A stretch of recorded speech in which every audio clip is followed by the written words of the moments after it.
Meus irmãos, nós vamos abrir a palavra de Deus no Evangelho de Jesus Cristo, conforme o registro de João, capítulo 15. João, capítulo 15, versos de 1 a 11.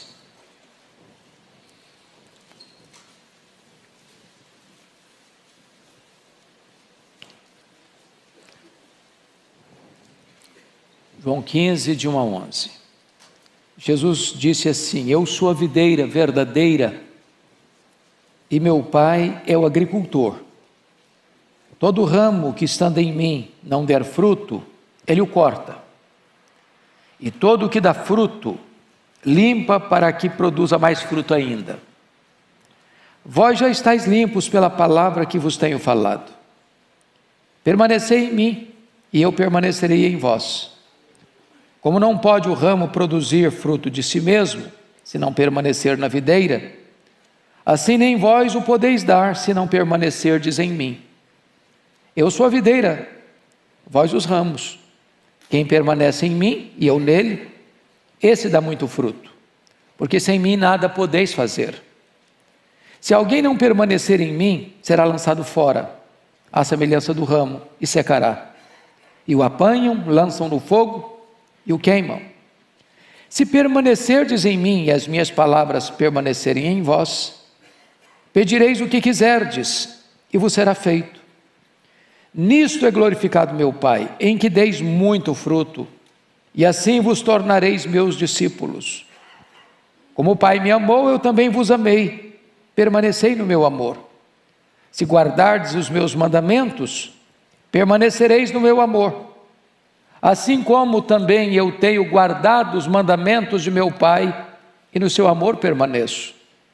Tenho-vos dito estas coisas, para que o meu gozo esteja em vós, e o vosso gozo seja completo. Amém.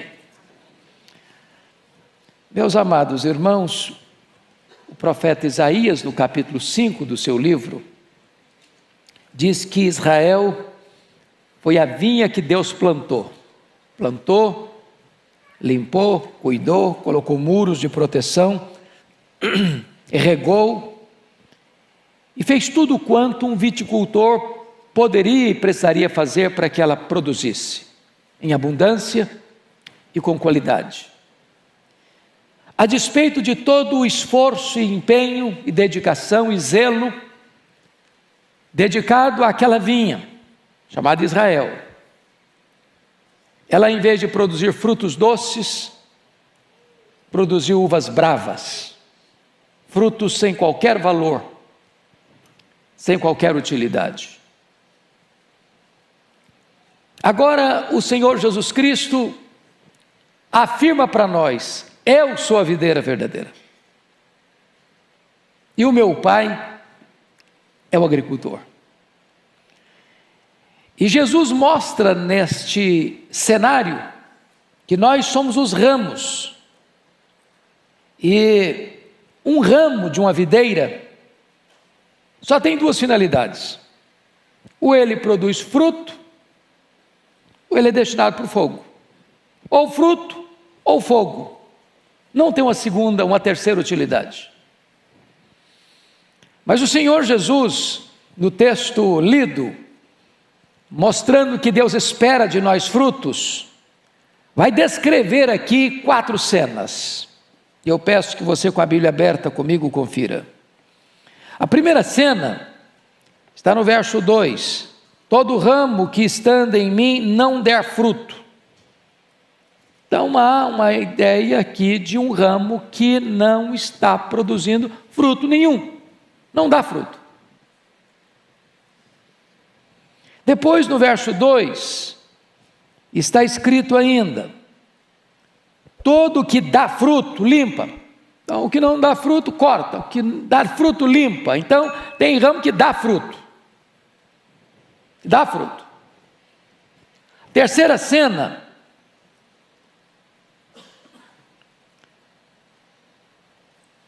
traz ainda no verso 2: o que dá fruto limpa para que produza mais fruto ainda. Então você tem não fruto, fruto e mais fruto.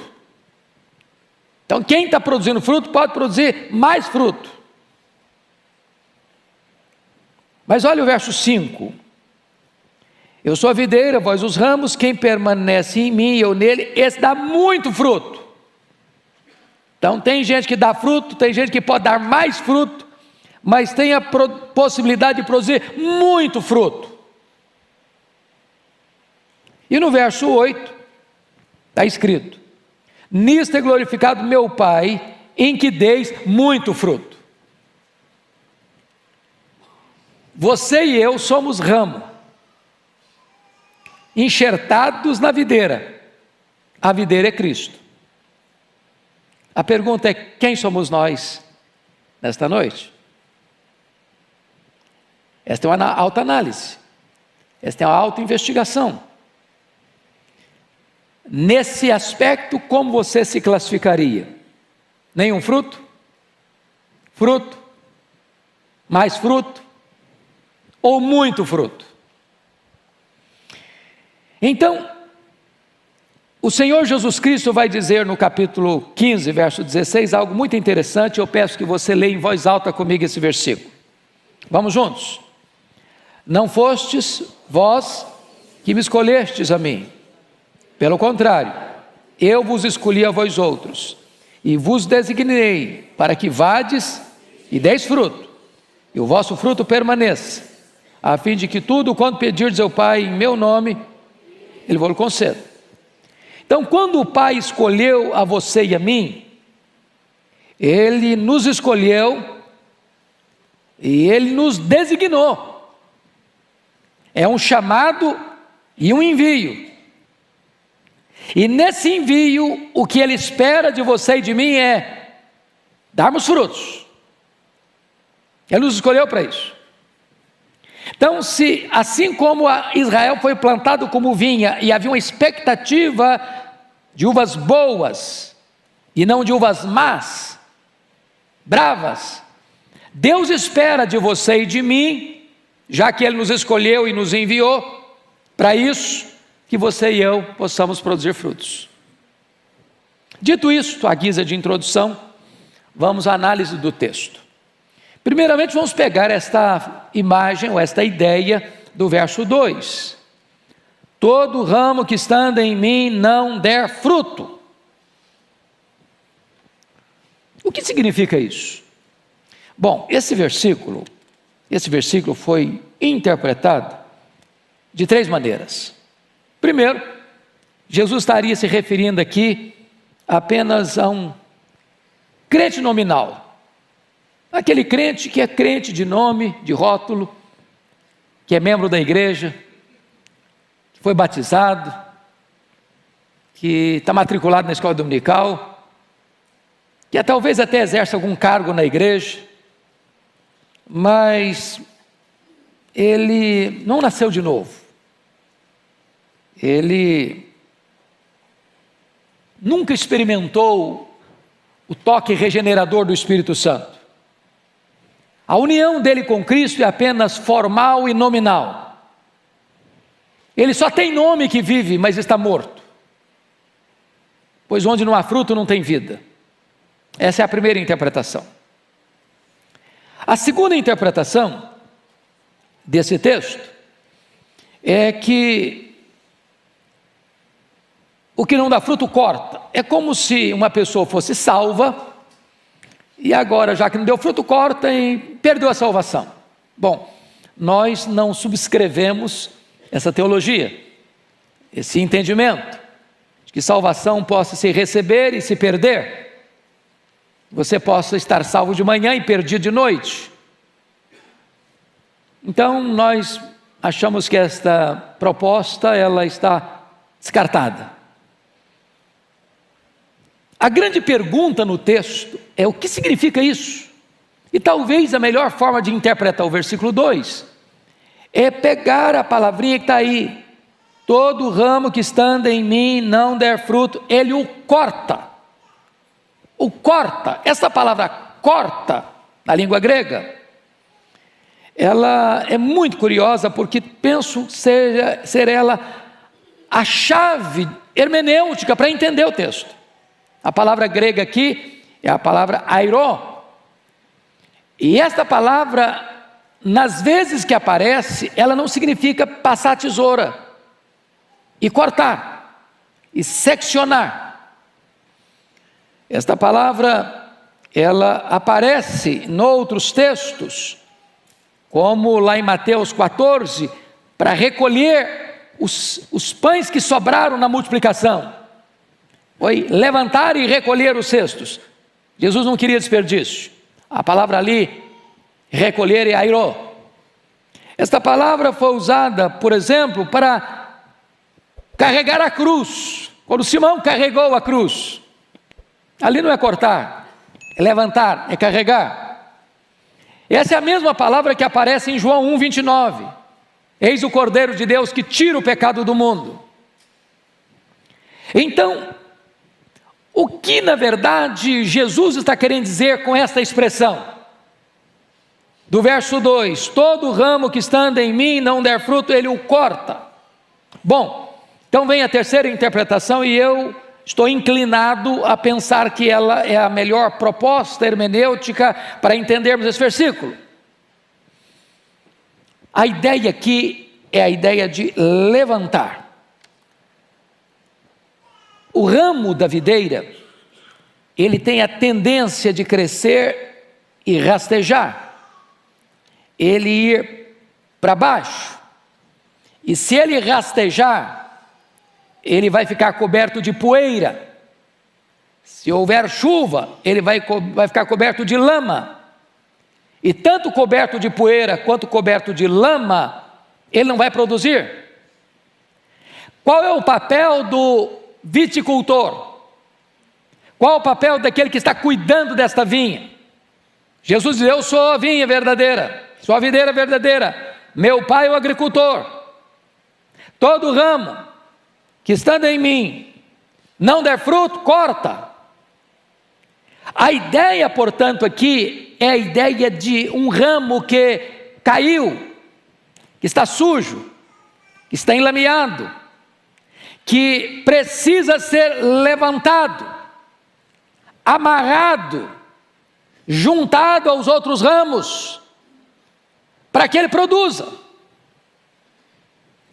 Porque, primeiro, o texto não pode estar dizendo de um crente nominal, nem de perder salvação, porque a ideia é todo ramo que estando em mim. O que rege esse versículo é estando em mim. E se você está em Cristo, você tem vida. Se você está em Cristo, você é ramo. Se você está em Cristo e caiu, precisa ser levantado, precisa ser restaurado. E há muitos crentes que não produzem fruto, irmãos, porque caíram, estão na lama, estão na poeira, precisando ser limpos, lavados, levantados, amarrados lá em cima, para que possam cumprir o seu papel e o seu propósito de dar frutos, e muito fruto, para a glória de Deus. Mas o que significa isso? O ser levantado, irmãos, na Bíblia fala de disciplina, porque disciplina na Bíblia não é castigo.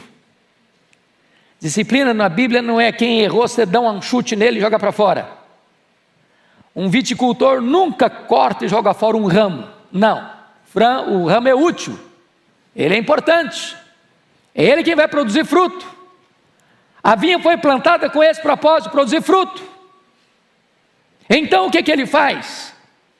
O que Deus faz com um crente salvo pela graça, que caiu e não está produzindo fruto, porque está sujo, está cheio de lama, precisa para recuperar? Deus levanta, e levanta através de quê? Da disciplina. A disciplina é limpá-lo, é levantá-lo, para que ele viva de uma maneira frutífera para a glória de Deus. Agora, a disciplina, irmãos, não é agradável. No momento ela dói, no momento ela machuca você, mas a melhor maneira de entender disciplina é saber o que é ser pai e mãe. Eu pergunto a vocês, que pai e mãe disciplinam um filho com alegria? Umas palmadinhas, embora hoje está bem proibido, mas a gente dá assim mesmo, né? Quando precisar. Agora não dá mais, porque meu filho já cresceu, mas quem pai tem na idade certa aí, faz mal nenhum. Mas ninguém faz isso com alegria. Estou falando de espancar, estou falando de machucar, estou falando de disciplinar. E Deus diz assim: se você não é disciplinado, você não é filho, você é bastardo. Você não passa na rua e vê um menino rebelde, para o carro e dá uma disciplinada nele, não. Faz isso não, que é loucura. Ele é seu filho. Mas você está em casa, sentado à mesa. Aí o menino pega o copo de suco e bate na mesa: não quero esse suco. Ah, que bonitinho, ele é independente, ele tem opinião própria. É assim que pai e mãe reagem? Que menino inteligente, olha aí, ó, sabe fazer suas escolhas. Já é firme desde criança. Ou você dobra esse cipó, ou você vai ser dobrado por ele. Se não aprendeu em casa, vai aprender com a chibata da polícia. Então, quando um pai e uma mãe disciplina, não é porque não gosta, é porque ama. É para que ele seja uma pessoa de bem, para que ele seja uma pessoa que tenha respeito, que tenha princípios, que tenha valores, que aprenda o certo, que evite o errado. Então, quando Deus nos disciplina, é para o nosso bem, é fruto de justiça. Ele nos corrige para que a gente tenha deleite na alma, prazer nele, prazer na santidade. Agora vamos olhar a segunda cena, do versículo 2. Então vamos entender que a palavra cortar aí não é passar tesouro e jogar fora, porque esse ramo está ligado à videira, estando em mim. Está claro? Agora a segunda parte: e todo o que dá fruto, limpa para que produza mais fruto ainda. Ou seja, você produz fruto, mas você pode produzir mais. Hoje, gente, todo agricultor, ele procura sempre meios e formas de maior produção. Eu vou visitar a minha família lá na roça, no interior do Espírito Santo, e eu fico muito feliz, porque eu tenho 2 sobrinhos hoje, muito inteligentes, muito articulados, muito estudiosos na área da agricultura, e vejo que as lavouras de café que eles têm, são as que mais produzem na região. Mas eles procuram a melhor semente, eles procuram a melhor tecnologia, eles procuram as melhores formas de adubar, de irrigar, e etc. e tal, e eles vigiam a lavoura, e olham a lavoura, e cuidam da lavoura, e eles procuram estudar sobre isso, para que aquela árvore que foi plantada com a finalidade de produzir café, produza mais café. Então, o que significa isso? Limpa para que produza mais fruta ainda. Bom, a ideia de limpar, irmãos, é a ideia da poda. Eu achei muito curioso, porque eu fui para a lavoura agora, foi um período de chuvas, as lavouras estão lindas, maravilhosas, mas se você chega lá, a árvore fica luxuriante demais, folhuda demais, com ramos demais. Aí ele vai lá e arranca aquela parte mais viçosa. Falei: como? Não pode, deve. Senão vira vareta pura. Não tem espaço para a luz entrar, não tem espaço para o café crescer, não tem espaço para se produzir. Aí fica uma árvore belíssima, cheia de folha, cheia de galhos, mas não tem frutos. Então sabe o que Deus faz com a sua vida, com a minha vida? Que às vezes a gente começa a ficar muito bonitão, sabe? Você fica assim, importante demais. De repente você fica cheio de folhas demais, de galhos demais. E aí as pessoas admiram a sua beleza, admiram a sua pujança, admiram a sua inteligência, admiram a sua sabedoria. E Deus vai lá com a tesoura, e tesoura aqui, tesoura ali, tesoura acolá, e vai podando, e vai podando. Eu falei: Deus, está doendo. Vou podar, meu filho, eu sei o que eu estou fazendo, eu estou querendo frutos, mais frutos na sua vida. Então entenda isso. Deus está com a tesoura na mão. Chora não, esperneia não. Deus está querendo mais frutos na sua vida. Veja bem, Deus nos disciplina quando nós estamos fazendo alguma coisa errada. Nós fomos para o chão, para a lama, para a poeira, Ele nos levanta. Mas Deus nos poda não porque estamos fazendo a coisa errada, porque estamos fazendo a coisa certa. Mas Ele quer que a gente seja mais produtivo no seu reino, tirando qualquer coisa que tire de nós a seiva para produzir mais, coisas que vão nos distrair, coisas que vão nos atrair, mas vão tirar o nosso foco, que é produzir fruto. Então Deus passa a tesoura e nos poda. E aí você vai perceber, irmãos, que essa poda seria, diríamos hoje, as provações da nossa vida que vêm, e na hora você não entende. E eu estava lendo esta semana, pastor Arival, acerca do Davi, e talvez uma coisa boa, essa semana passada eu fiz isso. Eu peguei a história do Davi e dei uma lida nela, assim, numa sentada só. E é um conselho que eu dou para os meus irmãos. Às vezes você está lendo a Bíblia, lê um versículo hoje, aí semana que vem você vai ler outro versículo, não tem nada a ver com aquele que você leu primeiro. Aí você nunca conecta os fatos, você nunca junta os elos, as correntes. Dá uma lida numa sentada só na história do Davi. Você encontra o Jessé na casa o Samuel na casa do Jessé para ungir um filho rei. Aí entorna o azeite na cabeça dele, e ele podia pensar, bom, agora estou com a faca e o queijo na mão. Pronto, agora sou rei. Olha, mas ele matriculou-se, foi numa escola de deserto, de luta, de dor, de sofrimento, de perseguição. Falei, mas Deus, não estou entendendo, o cara é ungido rei e começa a sofrer? Por que então ungiu o rei?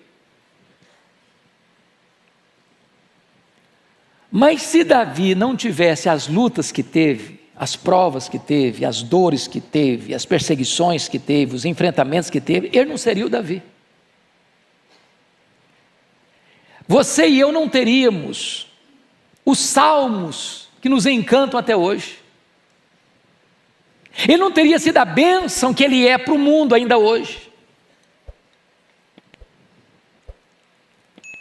Então, Deus passa a tesoura na gente, não é porque Deus odeia a gente, não é porque Deus não gosta da gente, é porque Deus diz, meu filho, eu quero que você produza muito fruto, e eu quero que você inspire as novas gerações a produzirem fruto. Leia a história de Paulo. Paulo não seria Paulo se não tivesse passado o que passou. Leia a história dos homens de Deus, como Moisés, como Elias, e eles não teriam sido os homens de Deus que foram, se eles não tivessem recebido a tesoura de Deus. Não é porque estava andando em pecado, Paulo não estava passando as lutas porque estava andando em pecado, Elias não estava passando as lutas que passou porque estava andando em pecado, Moisés não estava passando as lutas que passou, 40 anos no deserto, aliás 40 anos, 40 depois, porque estava vivendo em pecado. Mas você só admira Moisés, você só admira Elias, você só admira Paulo, você só admira Davi, porque Deus tratou com eles, para que eles produzissem muito fruto para a glória de Deus. É isso que Deus está fazendo com você e fazendo comigo. Mas agora vamos ao que está escrito, por gentileza, ainda no verso 2, para que produza mais fruto ainda, e é o versículo 5 desse texto. Quem permanece em mim e eu nele, esse dá muito fruto. E aqui, irmãos, a ideia que vai reger o texto agora é o verbo permanecer. Esse verbo, só nesses 11 versículos, vai aparecer 10 vezes. 10 vezes. O que Jesus está querendo nos ensinar nesse texto? É que Ele está mais interessado em quem nós somos do que no que nós fazemos. Mais ainda, a chave da virada do entendimento é: você não tem condições de produzir muito fruto por você mesmo. Não é o seu dom, não é a sua inteligência, não é a sua capacidade, não é a sua desenvoltura, não é as suas estratégias, não são os seus recursos. A seiva para produzir fruto não vem do ramo, vem da videira, vem do tronco. Então o segredo é você estar conectado ao tronco, permanecer em Cristo. Se você permanece nele, a seiva dele vem para você, e a seiva dele vindo para você, você produz muito fruto, e nisso é glorificado o Pai. Então, me permita agora destacar alguns pontos desta verdade preciosa. Primeiro, permanecer em Cristo é um imperativo e não uma opção. Olha o verso 4. Permanecei em mim. Aqui não está pedindo, não está solicitando, não está sugerindo. Aqui está o quê? Ordenando. É uma ordem. Permanecer em mim. Agora, o que é permanecer em Cristo, irmãos? Nós estamos ligados inalienavelmente com Ele. Nós somos o corpo, Ele é a cabeça. Nós somos os ramos, Ele é o tronco. Mas aqui tem a ver com relacionamento, com intimidade, com comunhão. Como é que é a sua vida depois do domingo? Amanhã começa a segunda-feira. Você tem uma rotina de trabalho, de estudos, de viagens, de conferências, de labor. Nesse interregno, até o domingo que vem, como é que é a sua vida? Vida de oração, meditação da palavra, de adoração, de testemunho. Você dá uma desligada? Você chega em casa agora e bota a sua Bíblia numa prateleira, até domingo que vem para pegar de novo? Ou sua vida devocional é intensa dentro da sua casa? Permanecer em mim. Segundo lugar, veja comigo por favor, versículo 6, permanecer em Cristo é vital para a salvação, porque olha o verso 6, se alguém não permanecer em mim, será lançado fora, a semelhança do ramo, e secará, e o apanham, lançam no fogo e o queimam. Veja a diferença do verso 6 para o começo do verso 2, todo ramo que estando em mim não der fruto, corta, levanta, está em mim. Agora o verso 6 é, se alguém não permanecer em mim, ou seja, se alguém não está em mim, será lançado fora. Se você não estiver ligado a Cristo, você é um ramo que não produz nada. Então o ramo só tem dois propósitos, ou fruto ou fogo. Ninguém é salvo sem permanecer em Cristo. Ninguém é salvo fora de Cristo. Não há outro nome que você possa encontrar salvação, a não ser no nome de Cristo. Então permanecer em Cristo é vital para a sua salvação. Mas em terceiro lugar, permanecer em Cristo é vital para produzir fruto. Olha o verso 4 e 5 comigo. Permanecei em mim e eu permanecerei em vós. Como não pode o ramo produzir fruto de si mesmo, se não permanecer na videira, assim nem vós o podeis dar, se não permanecerdes em mim. Eu sou a videira, vós os ramos. Quem permanece em mim, eu nele, esse dá muito fruto, porque sem mim nada podeis fazer. Então, nada de achar que você possa, por você mesmo, produzir alguma coisa. Você só pode produzir fruto se permanecer em Cristo. Sem Ele você não faz nada. Sem Ele você não é nada. Sem Ele você não consegue nada. Então, para produzir fruto, tem que permanecer em Cristo. Tem que permanecer em Cristo. Mas em quarto lugar, permanecer em Cristo é a evidência de que somos discípulos dele. Olha o versículo 8. Você pode ler o 8 comigo? Vamos juntos?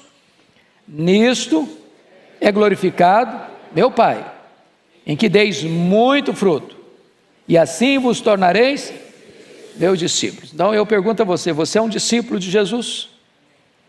Você tem produzido muito fruto? Você é conhecido como discípulo pelo fruto.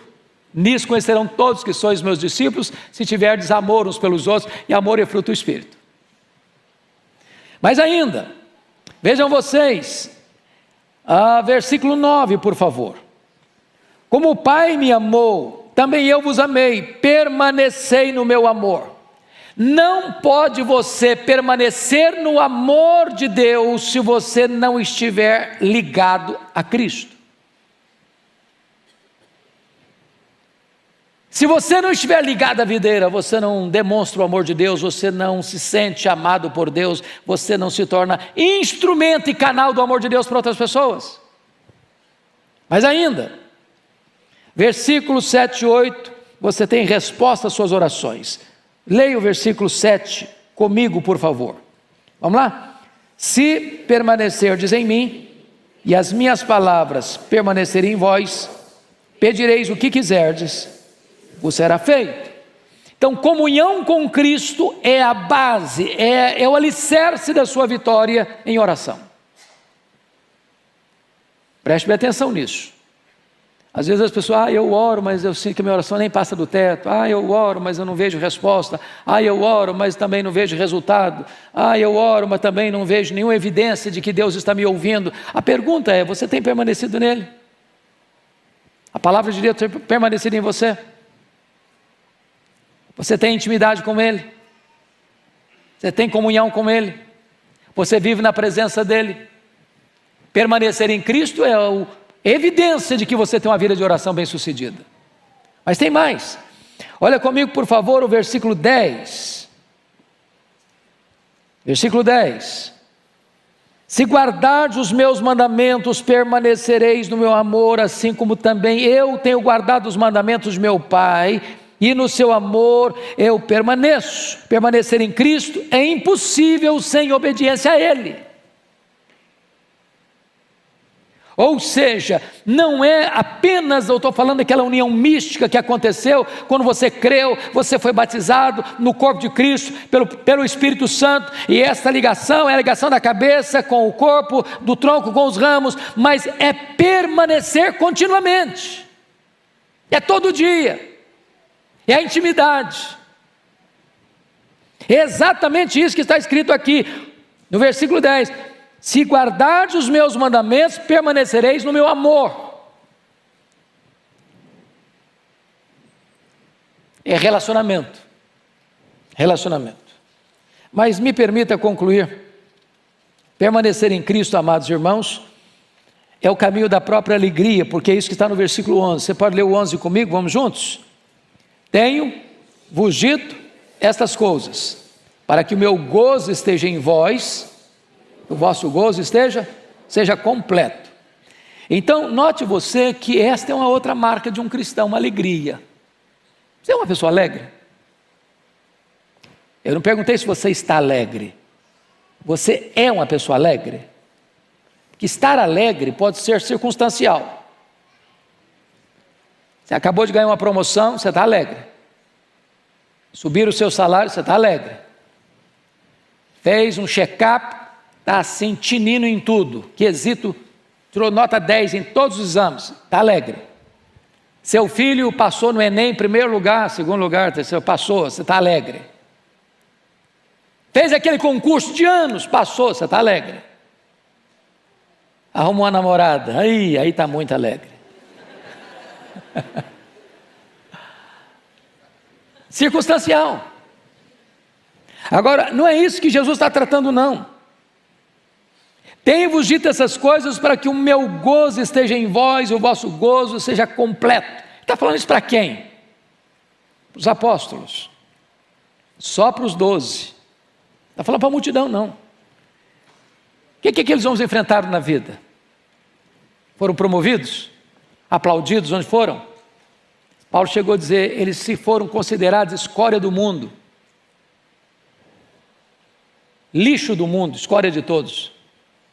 Sabe o que aconteceu com eles?